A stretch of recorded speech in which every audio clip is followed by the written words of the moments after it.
प्रारंभ हो जाएगा। जो माताएं श्रावण के सोमवार का व्रत करती हैं वो पशुपति व्रत मत करना। जो श्रावण के सोमवार का व्रत नहीं करती हैं वो पशुपति व्रत कर सकती हैं, उनको पशुपति व्रत करने का मना नहीं। पर यदि श्रावण का व्रत आप पहले से करते आ रहे हो, श्रावण महीने का व्रत करते आ रहे हो, या श्रावण के महीने में तुम सोमवार करते आ रहे हो, तो फिर पशुपति व्रत ना करते हुए इसको एक महीना, भले 2 हुए हो, 3 हुए हो, 4 हुए हो, रोक दो। फिर अगला जब श्रावण पूर्ण हो जाए फिर जो सोमवार आए फिर चालू कर दो। पर अगर श्रावण का व्रत करते हो तो, और अगर श्रावण का व्रत नहीं करते हो तो पशुपति व्रत चालू है, मना नहीं। श्रावण के महीने में जल चढ़ाने के पात्र 2 कर लो। कितने पात्र कर लो? जम के बोलो जरा। 2 पात्र कर लो, भले 2 हाथ में लेकर मत जाओ, एक के ऊपर एक कलश लेकर जाओ। उसका कारण क्या है? शंकर भगवान ने मां पार्वती के सम्मुख में गंगा का आवाहन करा था। तो गंगा जी ने आकर पूछा था, स्वामी जब पार्वती आपके नजदीक में विराजमान है तो मुझे बुलाने का कारण क्या था? भगवान शंकर कहते हैं, श्रावण का महीना प्रारंभ हो रहा है, जब मेरे ऊपर सृष्टि का भार आएगा तो मुझे गंगा और पार्वती दोनों की जरूरत पड़ेगी। जब घर में विवाह आता है, शादी आती है, कोई फंक्शन आता है, कोई मेहमान आते हैं, तो थोड़ी ड्यूटी बढ़ जाती है। रोज 8 बजे उठते हो, पर शादी रहती है तो कितनी बजे उठना पड़ता है? सुबह 6 बजे 7। यहाँ पर भी आप रोज अपने घर पर उठते होगे 8 बजे तक, 7 बजे तक, पर यहाँ तो तुम जब सो रहे होगे तो सवेरे कब हो जाती है और रात कब हो जाती है तुम्हें नहीं मालूम पड़ता होगा कि कब रात हो गई कब सुबह हो गई। लोग ढोलक पीते पीते पीते पीते 11, 12, 1 और तुम्हारी लग गई झपकी और बज गई 3:30, सब लग गए लाइन में नहाने और तुम भी भागी जल्दी से नहाने।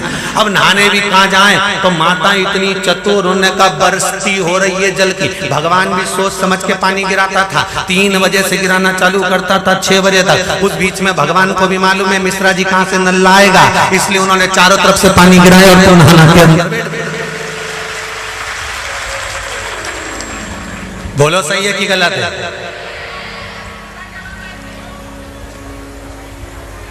सब बाहर निकली धीरे से,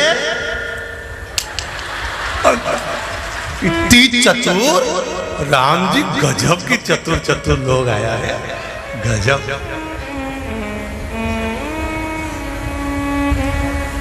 पर एक बात कहूंगा, दिल लेकर आए हो, मेरा महादेव भी तुमको दिल से लुटाएगा, ये पक्का है। दिल लेकर आए हो। कल हम जब आप लोगों से मिलने, हमारा नियम है, जो हम जहाँ भी कथा भी करते हैं, चाहे रायसेन करी हो, चाहे सागर करी हो, चाहे जहाँ कथा, एक नियम बना रखा, भले वो 1,00,000 लोग हों, 25,000 हो, 50, और जितने टेंट लगते हैं सब में मिलने का मन करता है। आपसे कल भी मिलने आए थे और कई लोगों की आंख में आंसू भी थे, कई लोगों के हृदय भी नम थे कि हम अब कल चले जाएंगे। पर दुख मत करना,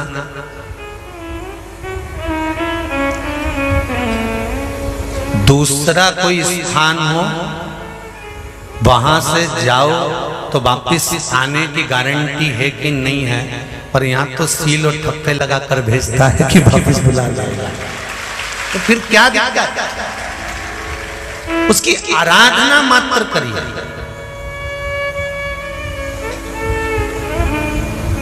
खूब धनपति भी बैठे हैं, खूब, आप लोगों में कोई कमी नहीं है। किसी की यहाँ जमीन है तो किसी की गाड़ी है, तो किसी का बंगला है, किसी की सत्ता है, किसी का आनंद है, बहुत बैठे हैं। पर आप लोगों ने 7 दिन जो कथा, एक ये पटिया लगा हुआ है, तख्ता लगा हुआ है, और उस पर आराम से सोकर 7 दिन कथा का रस स्वादन जो करा है वो जिंदगी भर नहीं भूल पाओगे। बाबा इतना देगा कि आप लोग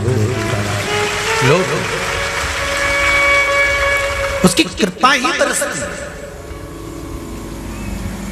उसकी कृपा बिना कुछ नहीं। तेरी कृपा बिना न हिले एक भी अणु, लेते श्वास तेरी कृपा से तनो तनो।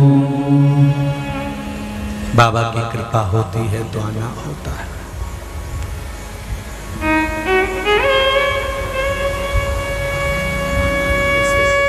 कोई नेपाल उत्तराखंड से, कोई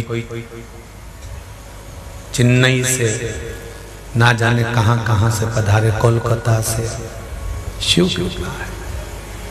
हर हर महादेव, श्री शिवाय नमोस्तुभम। पूजनीय गुरु जी द्वारा बताए गए सावन की जल व व्रत करने का क्या नियम होता है, यह सभी आपको बताए गए गुरु जी द्वारा। आप जरूर अवश्य ये सुने और यह विधि करें और यह बहुत लाभ होगा और सब संकटों से आपको दूर करेगा। तो आप जरूर ये विधि करें। और अगर ये वीडियो अच्छी लगे तो लाइक शेयर करना बिल्कुल ना भूलें और सब्सक्राइब करना भी ना भूलें। हर हर महादेव।